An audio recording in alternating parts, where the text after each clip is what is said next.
Hi, this is Jay Zerbe, and I'm here with Chery Baird, my sister, who's visiting me from Georgia, Atlanta, and she's been working on some collages, several series of collages,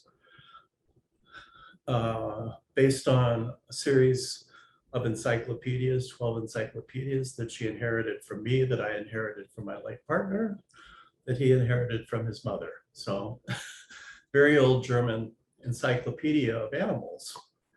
And she's done 3 series based on those images, 3 collage series. And she saved all the remnants. And I want her to talk about those collages because they're, for the most part, non-representational.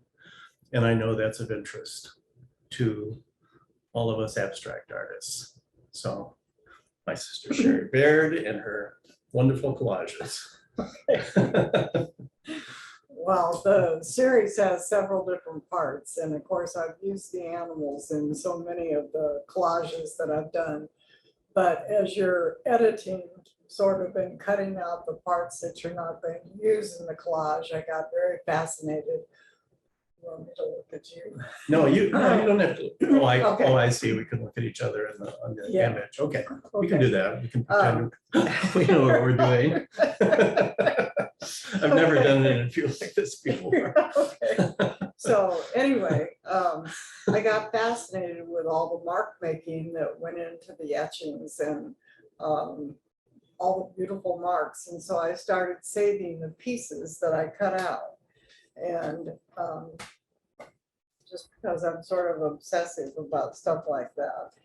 And so I started collecting them and then I started gluing them on individual little pieces of paper. And so I had a whole group of pieces that were like this, that were a rectangle, vertical rectangle.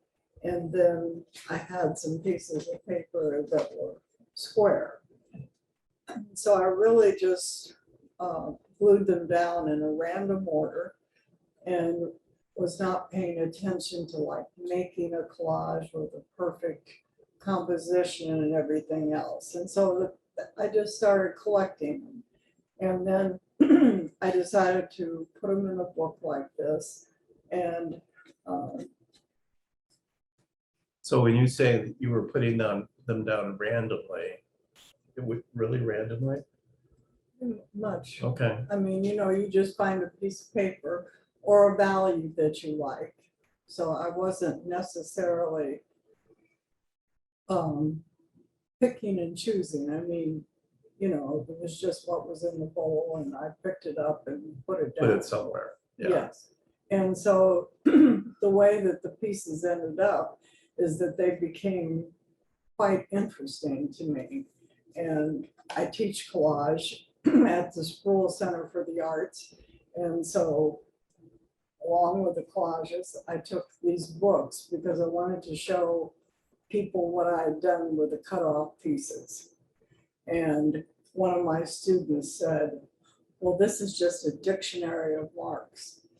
Yeah. She said, and so I thought that was a really good description of what these pieces are and how they affect. And so the more I did of them, I thought, I think I can do paintings from these. So I started picking, several. And so I did a series of 10 paintings that were based on the squares and then 10 paintings that were based on the rectangles, which I'm going to be having a show this fall. But it's been really interesting because the pieces were put down not to make a composition, not like I thought about them a great deal. They were just a sort of random way to put it down and cover the page. They made different kinds of compositions than I'm used to making.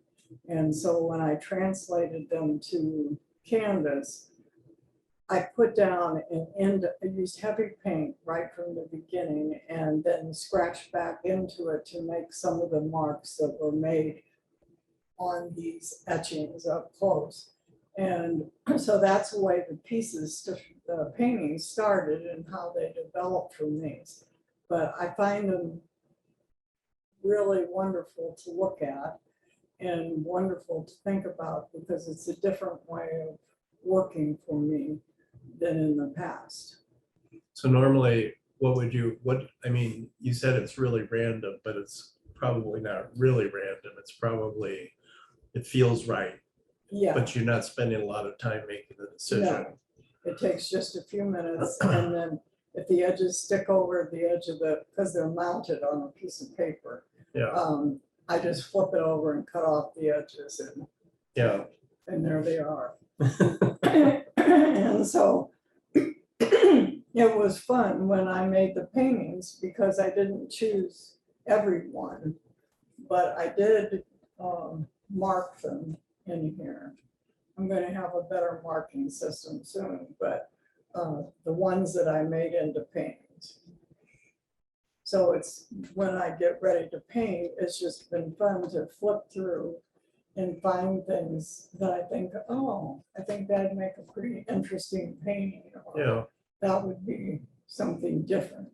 And so they become an inspiration and a source for paintings and other ways of thinking. And I always like to learn new ways of thinking because I think that makes a difference in your work and keeps your work fresh. And you're not repeating for 50 years what you did before. yeah, exactly. And I mean, they're functioning really as sketches for you that were not particularly thought out, but still, you are thinking while you're putting it down. And then you're just responding to the ones that are the most inspirational Right. and making a painting from it. So how is that process different from how you would normally construct a painting?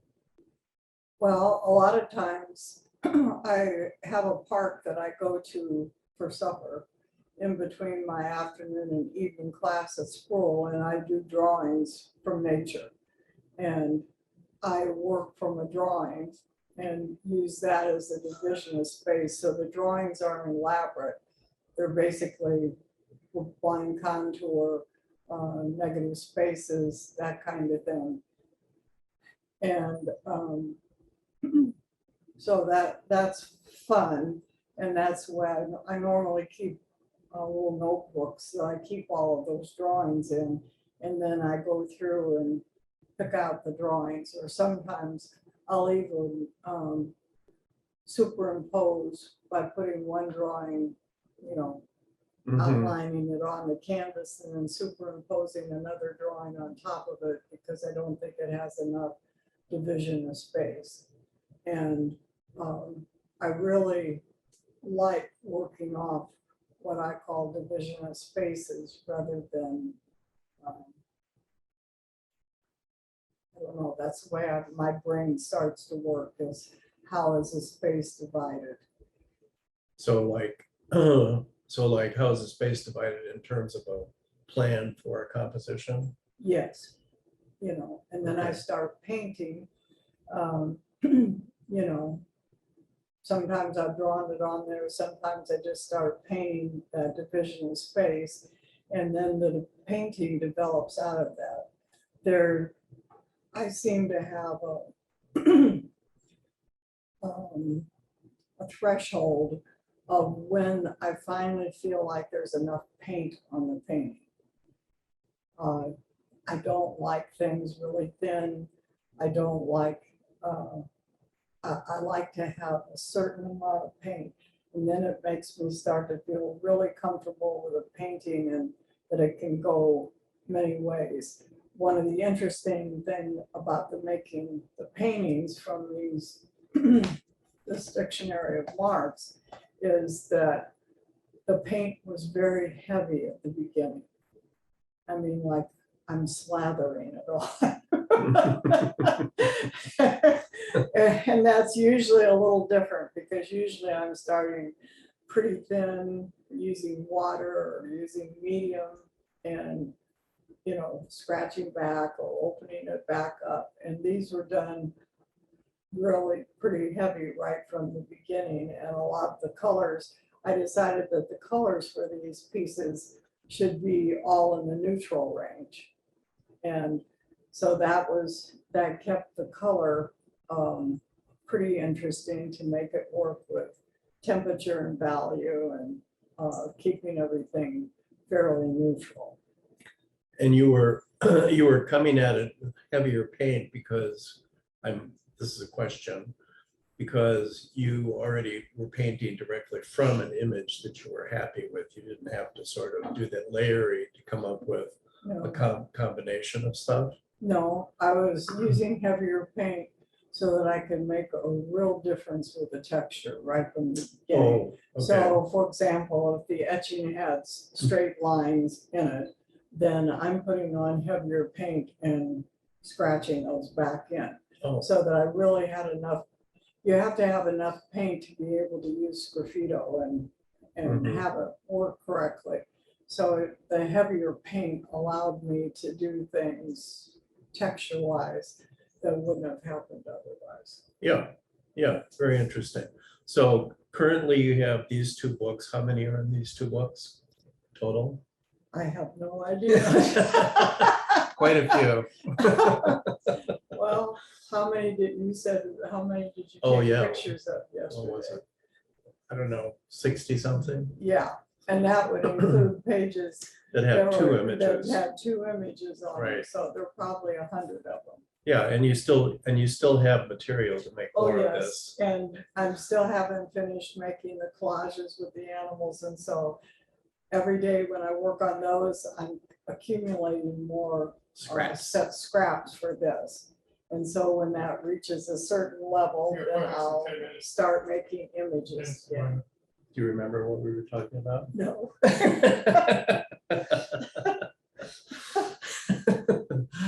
Before we were so rudely interrupted by real life.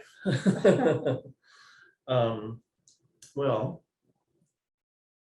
I mean, for sure, I will be showing these images. You know, I'll just put larger images of this, and I may also include a whole set of images, you know, depending on how many I can really do. Okay, all right. But basically, you know, at least you'll get at least 4.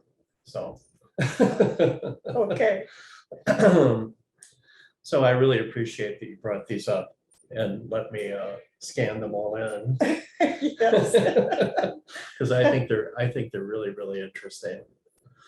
You know, the engravings themselves are so beautiful, and then I like the arbitrary construction, you know, the supposedly arbitrary construction, which I don't quite believe, but. Well, the thing of it is that each piece of paper here, for the most part, is the way that it was cut off of the etching that's in the book. So the shape. The shape is the same. The shape of the pieces is different than if I was cutting things up. Yeah. Because the shapes are I see, different. yeah. Because In that it's- sense, it really is arbitrary. Yeah, it's extraneous material cut off away from the image that I used in the other collages. Yeah, So it makes the shapes different. right. Because you aren't in control of what the shape is. If Yeah. You're just using the Yeah. leftover pieces. Yeah. Well, it's a very interesting series. And I'm glad it's going to continue. I think they're really beautiful. So thank you so much. Oh, you're welcome. Thank you. Thank you for reminding me to bring them Yeah. with me. And reminding you to scan them. Yes. Yes, that's right too. Yeah. Okay, well, we're off to the Art Institute, so Yeah. we'll check back later. Or you'll see me again soon, I'm sure. All right. Okay, So thank you, Chery. thank you, Jay.